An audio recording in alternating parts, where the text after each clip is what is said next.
Bible पाठ है Romeo 8 अध्याय 12 से 16 पद, जहाँ पर लिखा है, इसलिए हे भाइयों, हम शरीर के कर्जदार नहीं कि शरीर के अनुसार दिन काटें, क्योंकि यदि तुम शरीर के अनुसार दिन काटोगे तो मरोगे।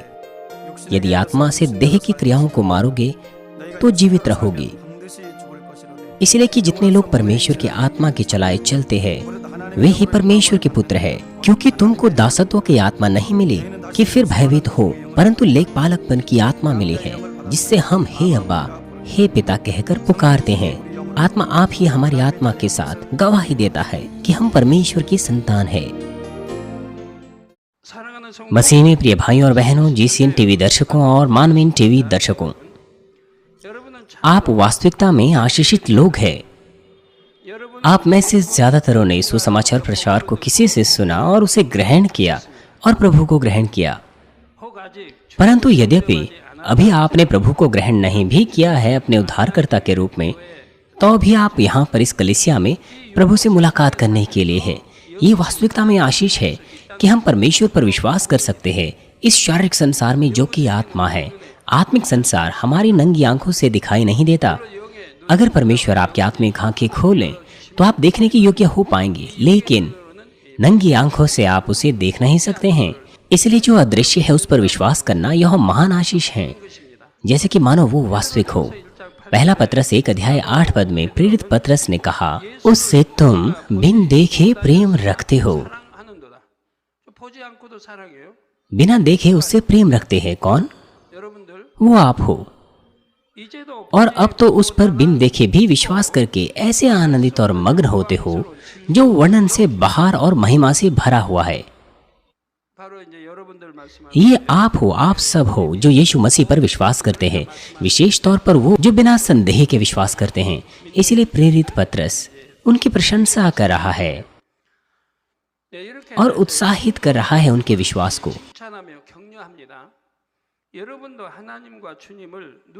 आप परमेश्वर और प्रभु से अपनी आंखों से प्रत्यक्ष रूप से नहीं मिले, लेकिन आप उस पर विश्वास करते हैं और उनसे प्रेम करते हैं। रोमियो 8 अध्याय 16 पद कहता है, आत्मा आप ही हमारी आत्मा के साथ गवाही देता है कि हम परमेश्वर की संतान हैं। यहाँ पर हमारी आत्मा के साथ, हमारी हृदय के साथ नहीं, हमारी आत्मा के साथ। इसलिए यह हमारा हृदय है जिसमें एक हिस्सा होता है जो आत्मा के द्वारा जोता गया है और दूसरा हिस्सा है जो असत्य का और अंधकार का है। अंधकार जो हम में है इनकार करता है कि हम परमेश्वर की संतान हैं। इसलिए पवित्र आत्मा स्वयं आत्मा में हमारे साथ गवाही देता है कि हम परमेश्वर की संतान हैं। पवित्र आत्मा हमें एहसास कराता है कि परमेश्वर हमारा पिता है और हम उसकी संतान हैं। लेकिन शारीरिक विचार वो बाधित करते हैं हमें पवित्र आत्मा की इस शिक्षा को सुनने में। वो हमें बाधित करते हैं कि हम परमेश्वर पर विश्वास करें और यह महसूस करने में कि वह हमारा पिता है। ये सारी की सारी बातें शारीरिक विचारों के कारण हैं। शारीरिक विचार जो आपके मन में उत्पन्न होते हैं, जैसे कि रोमियो 8 अध्याय में लिखा गया है कि शारीरिक विचार परमेश्वर के बैरी है और परमेश्वर को प्रसन्न नहीं कर सकते हैं। इसीलिए आइए अब हम अलग अलग स्तर के शारीरिक विचारों को देखेंगे जिन्हें हमें नाश करना है पवित्र आत्मा की आवाज को सुनने के लिए। आपको अवश्य ही अपने शारीरिक विचारों को नाश कर देना है। यह आपको बाधित करते हैं आपके मसीह जीवन में। वो आपको बाधित करते हैं आत्मा में जाने से। जब तक आप अपने शारीरिक विचारों को नाश ना करें, आप कभी भी आत्मा में नहीं जा सकते। केवल तब जब आप अपने शारीरिक विचारों को नाश करते हैं, आप आत्मा में जा सकते हैं और तेजी के साथ जा सकते हैं। शारीरिक विचारों को नाश करना इतना मुश्किल नहीं है, लेकिन आप क्यों इसकी वजह से मुश्किल में आते हैं अपने मसीह जीवन में? आज शारीरिक विचारों के उन स्तरों में से मैं आधारित स्तर के बारे में बात करूंगा। मैं प्रभु के नाम से प्रार्थना करता हूं कि जो आपके पास शारीरिक विचार है आप उन्हें नाश करो। पिता परमेश्वर और उद्धारकर्ता प्रभु यीशु पर और अधिक भरोसा रखो और उसकी ऐसी संतान बनो जो परमेश्वर से बहुत प्रेम रखते हैं। मसीह में प्रिय भाइयों और बहनों, पिछले सत्र में मैंने आपको बखान दिया था कि पवित्र आत्मा की आवाज और शैतान की आवाज लोगों को नियंत्रित कैसे करती हैं। अगर हमारे हृदय में असत्य है तो सबसे पहले हमारे पास हमारे मन में शारीरिक विचार होंगे जब हम कुछ देखते हैं या कुछ सुनते हैं। आपके मन में आपके पास इच्छा होती है पवित्र आत्मा के अनुसार चलने की, और दूसरी इच्छा होती है शैतान के अनुसार चलने की। मेरा मतलब है सत्य और असत्य। इसलिए यदि आपके मन में असत्य है तो जब आप कुछ देखते और सुनते हैं, आपके शारीरिक विचार आपके मन में सबसे पहले आते हैं। आप देखते हैं और जब सुनते हैं तो आपके मन में सबसे पहले शारीरिक विचार आते हैं। यद्यपि पवित्र आत्मा हमें अपनी आवाज़ हमारे हृदय में देता है, लेकिन सबसे पहले हमारे मन में शारीरिक विचार आते हैं और वो पवित्र आत्मा की आवाज़ को रोक देते हैं, इसलिए वह आपको आवाज़ नहीं सुनने देंगे। शारीरिक विचार का होना घर के मुख्य द्वार को खोलने के समान है शत्रु, दुष्ट और शैतान के लिए, कि हम उनका अंदर स्वागत करें।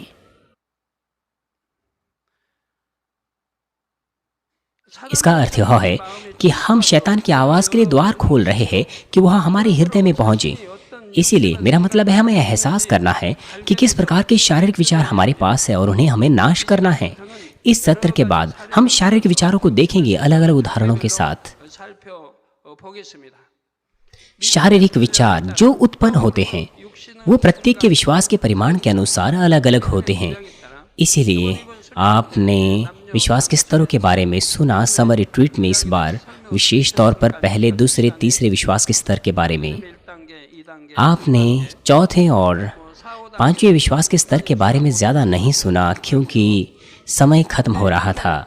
शारीरिक विचार जो सबसे पहले मन में उत्पन्न होते हैं वो प्रत्येक के विश्वास के परिमाण के अनुसार अलग अलग होते हैं। यह इसीलिए क्योंकि प्रत्येक व्यक्ति के पास जो सत्य का माप जो जोता गया होता है वो व्यक्तिगत रूप से अलग अलग होता है। आपका हृदय कितना सत्य और असत्य से भरा हुआ है, यह व्यक्तिगत रूप से प्रत्येक के विश्वास के परिमाण के अनुसार अलग अलग होता है। आइए मैं विश्वास की तुलना एक सेब से करता हूँ।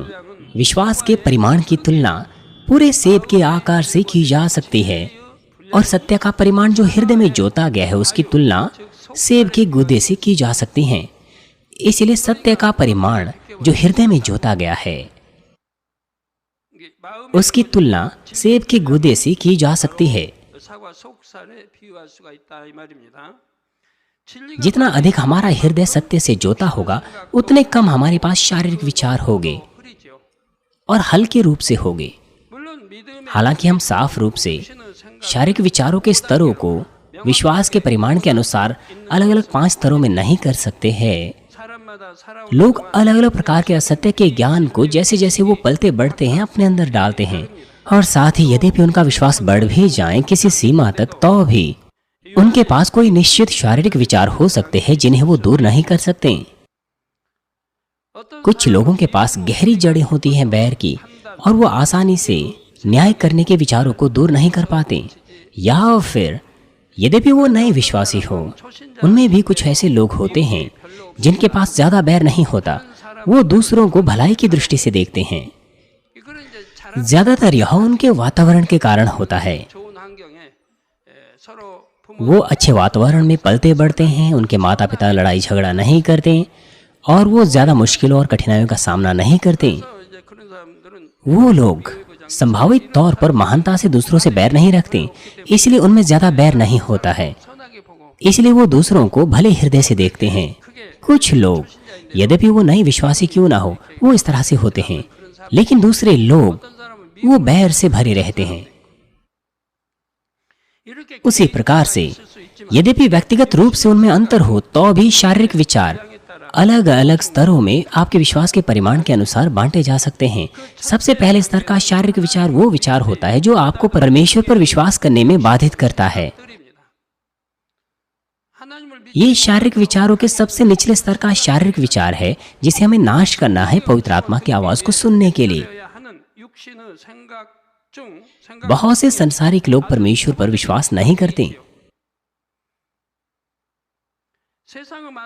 इस तरह के शारीरिक विचारों के कारण हालांकि कुछ ऐसे होते हैं जो चर्च जाते हैं लेकिन उन्होंने विश्वास प्राप्त नहीं किया है कि वो उद्धार पाएं। इस तरह के लोगों के विचार भी यहाँ पर पहले स्तर से संबंध रखते हैं। वो चर्च जाते हैं लेकिन उनके पास उद्धार का विश्वास नहीं होता। वो जानते हैं बहुत अच्छे से ज्ञान के रूप में, वो बाइबल पढ़ते हैं, संदेशों को सुनते हैं, लेकिन उनके पास विश्वास नहीं होता है उद्धार का। वो लोग जो पाप करते हैं, मृत्यु की ओर ले जाने वाले, वो इस तरह के मामले में पाए जाते हैं।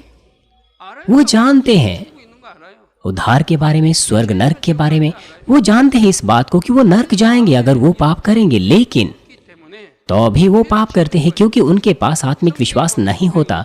बाइबल कहती है कि अगर आप वास्तविकता में विश्वास करते हैं तो आप पाप नहीं कर सकते। आप कभी भी ऐसे पाप नहीं कर सकते, पाप करने का ऐसे जो आपको नर्क में ले जाए, ऐसा कोई मौका ही नहीं है। अगर आपके पास विश्वास है, मैं कल्पना भी नहीं कर सकता आप कैसे पाप कर सकते हैं। आप नर्क जा सकते हैं उसके लिए। बाइबल साफ रूप से कहती है कि उनके लिए प्रार्थना मत कीजिए जो मृत्यु की ओर ले जाने वाले पाप करें, उसके लिए प्रार्थना मत करो। पुराने नियम में, नए नियम में, यूहन्ना की पहली पत्री में भी ऐसे पाप क्षमा नहीं हो सकते। इसीलिए अगर आपके पास आत्मिक विश्वास है, आप कभी भी मृत्यु की ओर ले जाने वाले पाप नहीं कर सकते, कभी भी नहीं, कभी नहीं।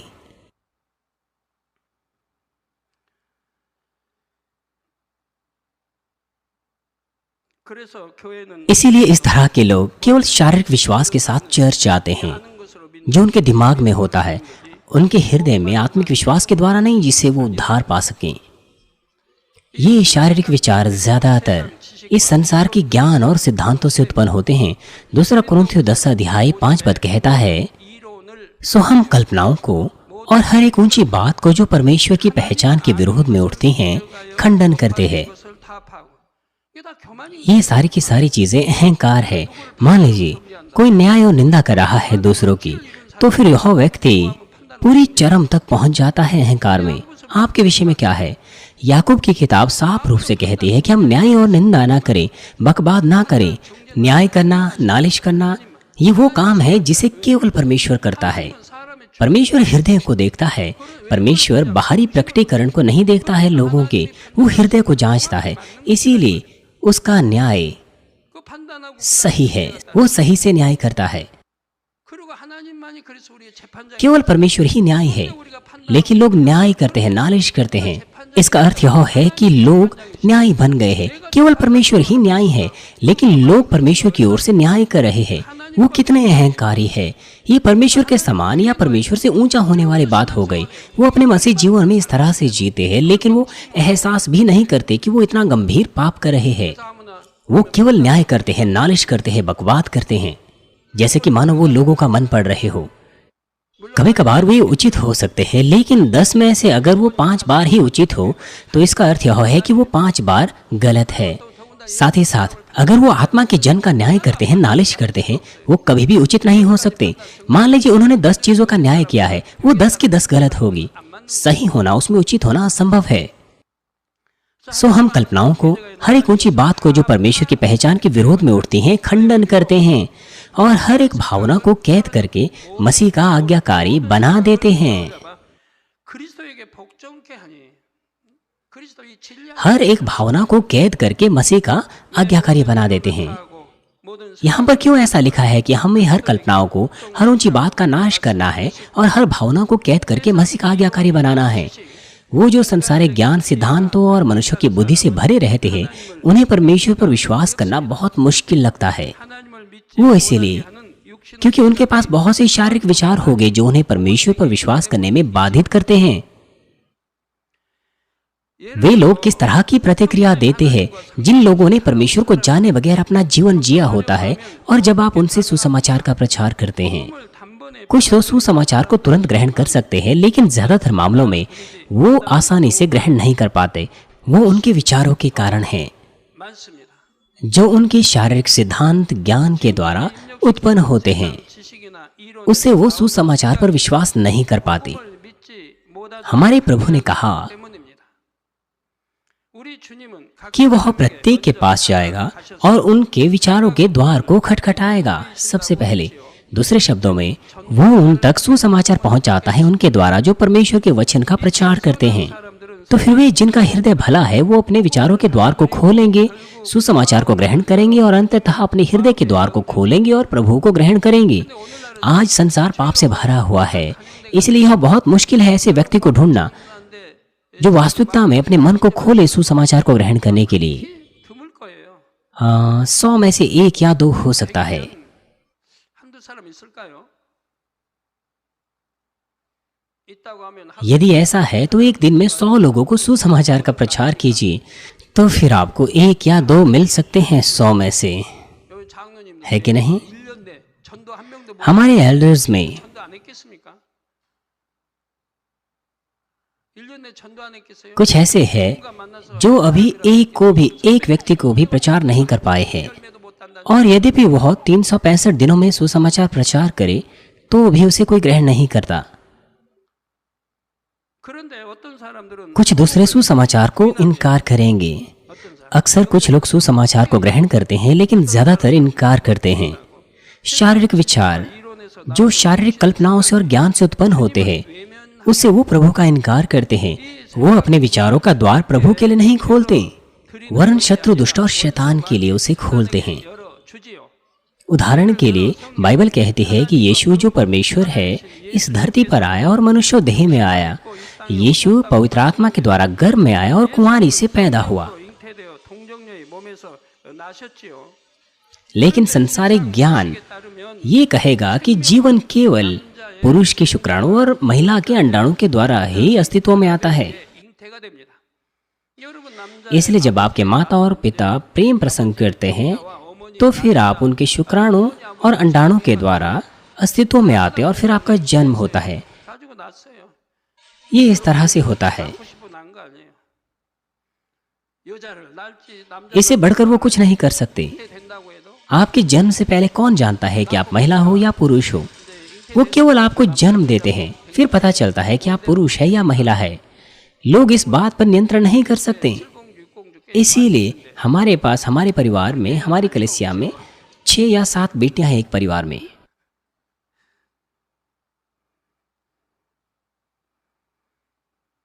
이 세상 지식이 वो जिनके पास संसार का यह ज्ञान होता है वो ये सोचेंगे कि कैसी एक महिला जो पुरुष को नहीं जानती गर्भवती हो सकती है और जन्म दे सकती है। 뭔가 하는 의심의 생각이 듭니다. वो कुछ नहीं कर सकते, वरन संदेह ही करते हैं, क्योंकि बाइबल कहती है कि हमारा प्रभु शुक्राणु और अंडाणु के एकीकरण से पैदा नहीं हुआ, वरन पवित्र आत्मा के द्वारा। 성령으로 잉태되어 इसलिए वो विश्वास नहीं कर सकते,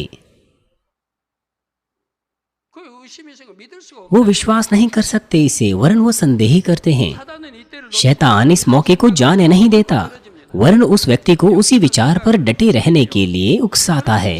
वो शारीरिक विचार को हिष्ट पुष्ट बनाएगा।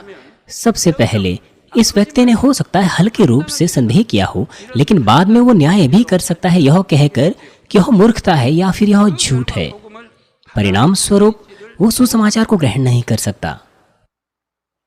하물며 예수 और अब वो कैसे विश्वास कर सकते हैं कि यीशु क्रूस पर मरा और तीसरे दिन फिर जी उठा? 사실은 어떻게 कैसे वो विश्वास कर सकते हैं इस पर? 완전히 돌아가 वो मरा, उसने सांसें रोक ली, वो गाड़ा गया और तीसरे दिन मृतकों में से फिर जी उठा। कैसे वो विश्वास कर सकते हैं? ये पूरी तरह से मूर्खता सुनाई पड़ती है। 근데 संसारिक लोग या कुछ मसीह ऐसे भी है जो ये कहते हैं कि मानवीन चर्च कहता है कि ड्रैगन फ्लाइज आकाश से आते हैं, यहाँ तक कि ड्रैगन फ्लाइज का उनके पास गीत भी है। 어떻게 믿겠어요? वो कैसे विश्वास कर सकते हैं? वो अपने शारीरिक विचारों से विश्वास नहीं कर सकते हैं। 그러나 선한 사람 लेकिन भले हृदय के लोग वो जांचने की कोशिश करेंगे, सोचने की कोशिश करेंगे कि कुछ ना कुछ तो होगा, लेकिन ज्यादातर लोग इनकार करने की कोशिश करते हैं। वो विश्वास करने से इनकार करते हैं क्योंकि उन्हें यह मूर्खता जान पड़ती है। 거기에다가 또 और इससे बढ़कर कुछ और भी चल रहा है। 한자리가 앞에서 उन्हें सुनने को मिलता है कि ड्रैगन फ्लाइज आकाश में कहीं नहीं से आ रही है, 더 황당한가? उनकी आंखों के सामने। 제가 क्या ये 3 साल पहले था 때 수련회 जब मैं हमारे सदस्यों के साथ था समर रिट्रीट में? शायद ये 2 साल पहले था। हाँ, क्योंकि मैं समर रिट्रीट में नहीं गया था। 안 갔을 때인 것 같아요. 우리 성도들은 수련장 있고 나는 जब हमारे सदस्य रिट्रीट के स्थान पर थे, मैं अपने कमरे में अकेला था। 내다보면서 मैं पार्क को देख रहा था। 잠자리나 이제 세려고 वहां पर एक पार्क था, जैसे कि आप जानते हैं। 그래서 이렇게 이제 मैं ड्रैगन फ्लाइज जो बाहर है उन्हें गिनने की कोशिश कर रहा था। 잠자리가 반가워. और मेरी आंखों के सामने ड्रैगन फ्लाइज आना शुरू हो गई।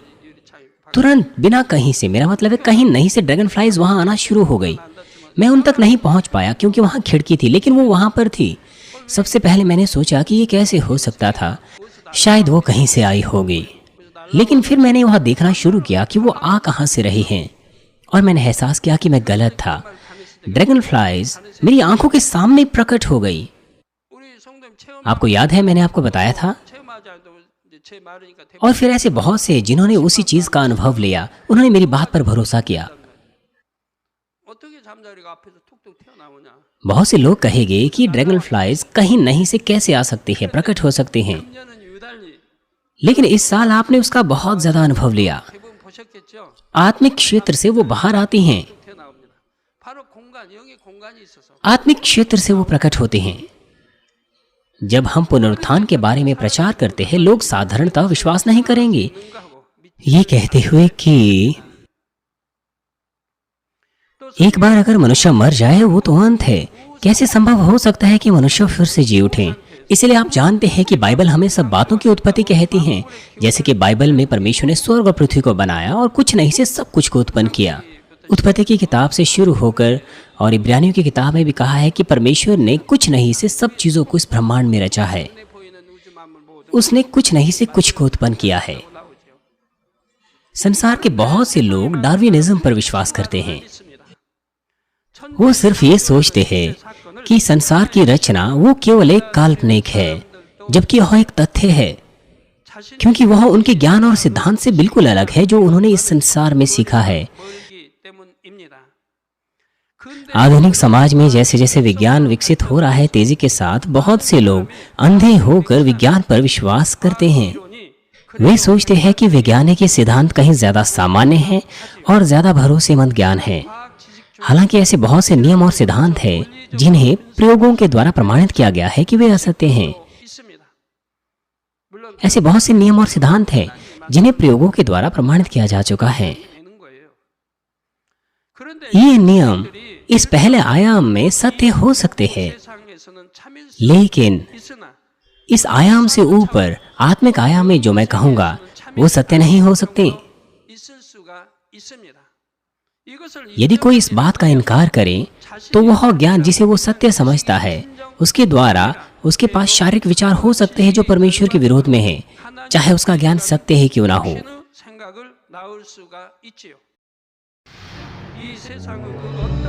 आप जिनके पास इस संसार से बढ़कर कहीं ज्यादा उत्तम ज्ञान है, आप वास्तविकता में बुद्धिमान हैं। यह ज्ञान प्रभु यीशु मसीह का ज्ञान है जो साफ रीति से मेल का और आशीषों का मार्ग दिखाता है इस धरती पर हमारे जीवन के दौरान। और सबसे बढ़कर यह हमें स्वर्ग प्राप्त करने के मार्ग बताता है जो सबसे बढ़कर बहुमूल्य खजाना है। प्रेरित पौलुस इस बात को हृदय से समझता था, इसलिए उसने इस संसार के तमाम ज्ञान, सिद्धांत, भावनाओं और कल्पनाओं को नाश किया और तुच्छ समझा।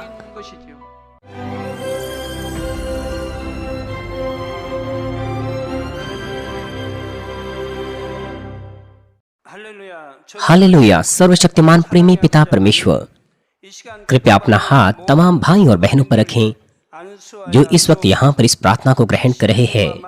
अपना हाथ तमाम सदस्यों पर रखें, शाखा कलीसियाओं में और स्थानीय कलीसियाओं में, और तमाम GCN टीवी दर्शकों पर और मानवीन टीवी दर्शकों पर, और वो जो इस सभा को सैटेलाइट, केबल और इंटरनेट के द्वारा संसार भर में देख रहे हैं, उनके हृदय में विश्वास बोइए और उनके नकारात्मक विचार और शक दूर कीजिए।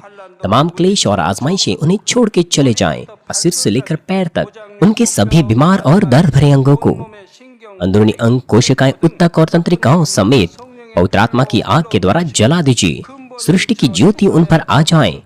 यीशु मसीह के नाम से मैं आज्ञा देता हूँ, शत्रु, दुष्ट और शैतान, तमाम बीमारियां, रोगाणु, विषाणु और निर्बलताएं दूर हो। ज्योति उन पर चमके। उनके तमाम असाध्य और अंतकारी रोग पवित्र आत्मा की आग के द्वारा झुलसा दीजिए। तमाम प्रकार की महामारियां और संक्रामक रोग, मलेरिया समेत दूर कीजिए। तमाम नई और अज्ञात बीमारियां स्वाइन फ्लू सहित उनसे दूर हो, साफ हो जाएं और वो ठीक हो जाएं। तमाम संक्रामक रोग जैसे कि जुकाम और बुखार उनसे दूर हो। पिता, उन्हें हर प्रकार के रोगाणुओं और विषाणुओं से और बैक्टीरिया से सुरक्षा दीजिए। उन्हें चंगा कीजिए। तमाम प्रकार के कैंसर, पेट के कैंसर, फेफड़े के कैंसर, जिगर के कैंसर, छाती के कैंसर, गर्भ के कैंसर और आंतों के कैंसर से, 뇌졸중, 고혈압, 저혈압, और तमाम दूसरी बीमारियां जैसे कि एड्स, लुकेमिया, दिमागी रक्तघात, उच्च रक्तचाप, धीमा रक्तचाप, हृदय की बीमारी, फेफड़े की बीमारी, मधुमेह, स्त्री रोग और थायराइड की बीमारियां और तमाम सूजन और जलन दूर हो। पोलियो, लकवा, गठिया, हर्निएटेड डिस्क और दूसरी बीमारियों से वे चंगे हो जाएं। तमाम दूसरे दर्द उनसे गायब हो, जैसे कि पेट दर्द, सिर दर्द और मानसिक दर्द, मिर्गी, स्वलिनता, उदासी, तंत्रिका रोग और तमाम दूसरी मानसिक बीमारियों से वे आजाद हो जाएं। तमाम प्रकार के लकवे से वे खो जाएं, उठें, चलें और वे कूदें। 기도 잘 वे अच्छी आंखों की दृष्टि प्राप्त करें, अच्छी सुनने की शक्ति प्राप्त करें, अंधों की आंखें खुल जाएं, बहरे सुनने लगे और गूंगे बोलने लगे। 하고 후유증 दुर्घटना के तमाम दुष्प्रभावों को चंगा कीजिए, उनकी टूटी हड्डियां ठीक कीजिए, उन्हें जलन से ठीक कीजिए, जलन और दहन संवेदनाओं से दूर हो। 올라가라. 아버지 흉 पिता, कोई दाग वहां न रह जाए। 원합니다. 마약을 피로다여 तमाम प्रकार की नशे की लत से, जहर पदार्थ और उनके इस्तेमाल से साफ हो जाओ। 신경과 पिता, मरी हुई कोशिकाओं, उत्तक और तंत्रिकाओं को फिर से जला दीजिए, मृतकों को जला दीजिए, उन्हें आशीष दीजिए गर्भधारण की। पिता, कृपया उन्हें गर्भधारण की आशीष दीजिए। यीशु मसीह के नाम से मैं आज्ञा देता हूँ, शत्रु, दुष्ट और शैतान, हवाओं के शासक, अंधकार की सेनाएं और उनके दास उनसे दूर हो। बुरी आत्माएं, अशुद्ध आत्माएं, झूठी आत्माएं, धोखे की आत्माएं, झूठ की आत्माएं, अलग करने वाली आत्माएं और तमाम अंधकार के बल दूर हो। दुष्टता के तमाम बंधन खुल जाएं, अंधकार दूर हो, ज्योति आ जाए। पिता परमेश्वर, उन्हें ताकत दीजिए कि वे प्रार्थनाओं में पुकारें, सामर्थ्य दीजिए पापों को दूर करने की और वे पवित्र हो जाएं। 영원히 잘됨과 वो भले स्वस्थ में बने रहे जब उनका प्राण समृद्ध होता है। उनके परिवारों में भी सुसमाचार का प्रचार किया जाए। उन्हें सुरक्षा दीजिए तमाम प्रकार की दुर्घटना और विपत्तियों से, और आशीष दीजिए कि वे एक संपन्न जीवन सब बातों में जीने पाएं। 성령의 불담으로 कृपया अपने बच्चों को, उनके घर, कार्यशालाओं और व्यापारों को सुरक्षा दीजिए। पवित्र आत्मा की आग की दीवार से, स्वर्गीय सेना, स्वर्ग दूतों और अपनी धधकती आंखों के द्वारा विद्यार्थियों को बुद्धि और समझ दीजिए, 수 있는 뜨거운 और उनके हृदयों को और भी जुनून और पढ़ाई की इच्छा से भर दीजिए। उनके हृदय और मनों को संसारिक चीजों से दूर रखें, और उनके हृदय में और भी परमेश्वर के लिए जोशीला प्रेम रोपी। अपने बच्चों को आशीष दीजिए, और वो आपको सब बातों में महिमा दे, जो कुछ भी वो करें, चाहे वो खाए पिए या जो कुछ भी करें। 나는 하나님을 वो अंगीकार करने पाए और गवाही देने पाए जीवित परमेश्वर की, यह कहकर कि मैं परमेश्वर से मिला हूं, मैंने परमेश्वर का अनुभव किया है और उससे यह आशीषें और उत्तर प्राप्त किए हैं। पिता परमेश्वर, आपका धन्यवाद। सारी महिमा केवल आपको मिले। हमारे प्रभु यीशु मसीह के नाम से मैं प्रार्थना करता हूँ, आमीन।